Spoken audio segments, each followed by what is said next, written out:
Good morning mga langga! So for today's video, ang pag-uusapan naman natin ngayon is about kung ano gagawin kapag kunwari hindi nag-dispense ng pera yung ATM na pinag-withdrawhan mo. Actually, nakagawa na ako ng video na to. So ulitin ko lang kasi may mga langga tayo na hindi masyado reklamador.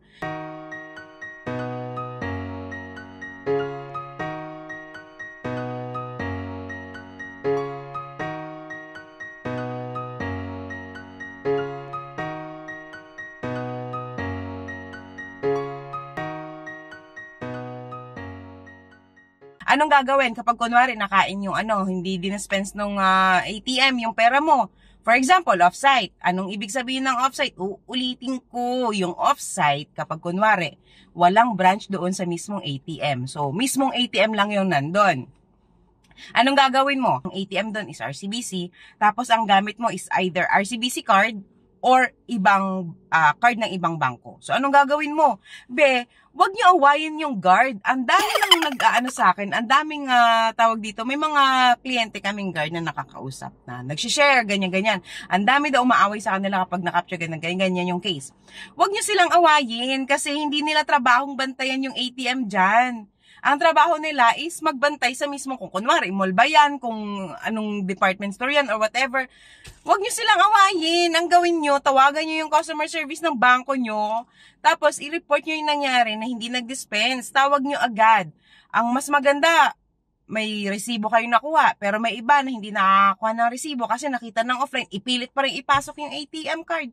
Hindi mo na nag-check kung online ba o offline. Basta may ipasok lang, nakakita ng ATM, salpak lang ng salpak ng ATM card. Tas ayun, since nag-error na, ang inaaway guard o di kaya tatawag sa bangko, awayin yung taga-bangko or yung customer service. Huwag ganun, magbasa tayo, okay? No, huwag natin kaligtaang magbasa bago natin isalpa. Check muna natin yung pinapasukan natin, okay? Tapos, edi kapag kunwari na na-capture ka na, tawag ka sa bangko mo, sa customer service ng bangko mo. Anong hotline number? I-check mo sa Google, kung hawak mo yung card, nasa likod ng card, nasa pinakailalim or sa taas, yung maliit na mga doon, maliit na sulat, yun yung doon lagi nakalagay yung customer service ng bangko mo. Pagkatawag mo, inform mo sila kung ano nangyari, ganito ganyan, tapos i-instruct ka nila. Tatanungin pa ba ako kung ibabalik ba ng bangko? I-check nga nila. Kaya nga po i-report kasi i-check nila kung ano talaga ang nangyari. Malalaman doon kung talagang nag-dispense, malalaman doon kung kinaptured ng machine, malalaman doon kung kunwari, pagka-withdraw sa ATM, tinalikuran na yung machine na nag-dispense ng pera, kinalimutan yung withdraw para namigay lang ng pera. Tapos magre-report sa customer service o sa bangko na na hindi nakuha yung pera. Tapos pag sinabi ng bangko na successfully dispensed, aawayin yung bangko, sasabihin ninakaw, ganto ganyan. Iyon ang pala yung mali. Nilayasan lang yung machine na nag-dispense.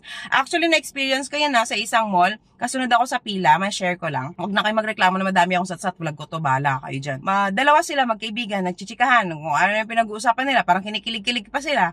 Tapos nag-withdraw si girl. After nun, pagkakuha niya ng card, pinasok niya lang sa wallet niya, and then umalis sila. Buti na lang 1,000 lang yung withdraw niya. Paano kung malaki? Siyempre, binalik ko kasi 1,000 lang Sana, joke lang. Siyempre, binalik ko, ano ka ba? Ayoko nang dahil lang sa, kahit maliit malaki. Parang sabi ko, paano kung hindi ako taga-bangko, tapos parang, alam mo yon, walang guilt sa buhay ko, walang guilt sa puso ko. Baka may 1,000 na akong walang kahirap-hirap. So anyway, yun yung sinasabi ko sa inyo, pag nag-withdraw kayo, make sure nyo na hindi kayo lutang.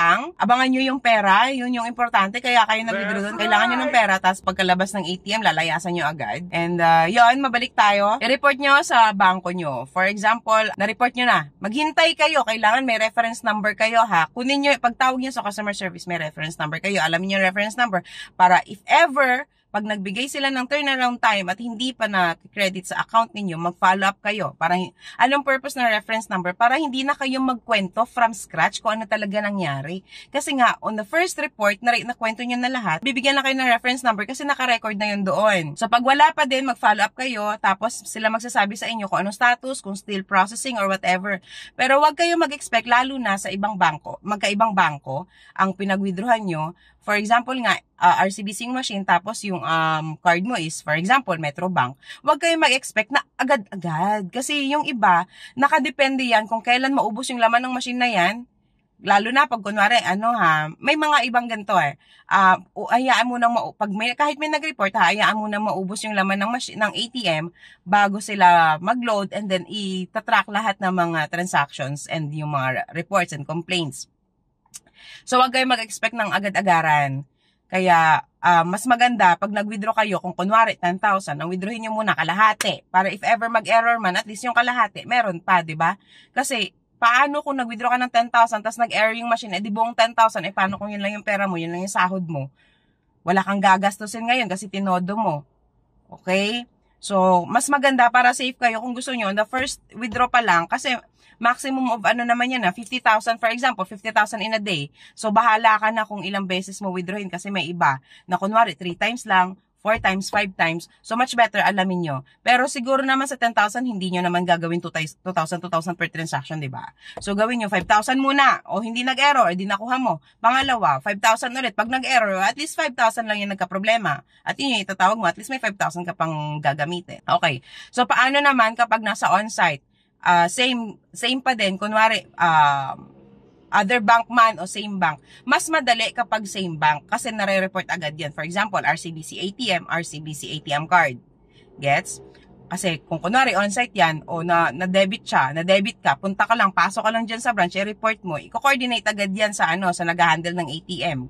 Kung hindi man si branch mismo yung nag-handle. Pero kung other bank ka, normally, may mga bank na bibigyan ka ng form din to report na, ayun nga, na debit, ganito ganyan, bibigyan ka ng turnaround time. May iba naman na patatawagin ka pa rin sa banko mo kasi banko mo pa rin talaga may access sa account mo. Hindi sila. So, yung iba kasi, yun, as I've said, ang ibang bangko, hindi sila yung nag-handle ng ATM na yan, kaya wag mo silang awayin. Kapag sinabihan ka tumawag sa customer service, tawag ka na lang sa customer service, na importante na report mo din sa kanila. Kung wala silang processing ko on how to report, wala kang choice, hindi mo bangko yan, hindi ka nagbangko dyan, wag mo isipin na wag mo i-expect na bibigyan kanila ng VIP service. Una-una, hindi mo bangko yan, ba't ka nag-withdraw dyan? O let's say na malayo yung bangko mo, hindi na nila problema yan kasi sa iba ka nagbangko, di ba? Gets mo ba? So, kung kunwari, wala sa kanila yung loyalty mo, wag kang mag-expect na loyal sila sa'yo. Okay? So, kung ang better na gawin is tawag ka dun sa bangko mo, tawag ka sa mo, kung may kontak ka sa branch mo, i-report mo sila. Tapos, mas madali pa rin talaga pag sa customer service, pag kasi ko-coordinate nila yan, ganito ganyan. Kung wala ka sa branch o kung nasa branch ka man, sa branch ka mag-report, sa customer service, i-report mo lahat kung saan ka pwede mag-report para at least, hindi lang isa ang nagtatrabaho, 2, 3, or kung ilan yung pinag-reportan mo, nagtatrabaho sila, at least nakikita na talaga yung complaint mo at madami yung nagpa-process. Gets mo? Mag-comment na lang kayo kung anong gusto nyo pag-usapan natin kahit pa ulit-ulit pa, kahit yung mga previous video ko nakapag na ako, yung iba kasi, pagkakita lang ng ganyan, hindi na nanonood, nagtatanong na lang basta, tapos ipipm pa ako, nagagalit pa. Bakit ako aawain nyo? Okay, bye, hindi ko naman madutukot yung pera nyo doon, di ba? Bye.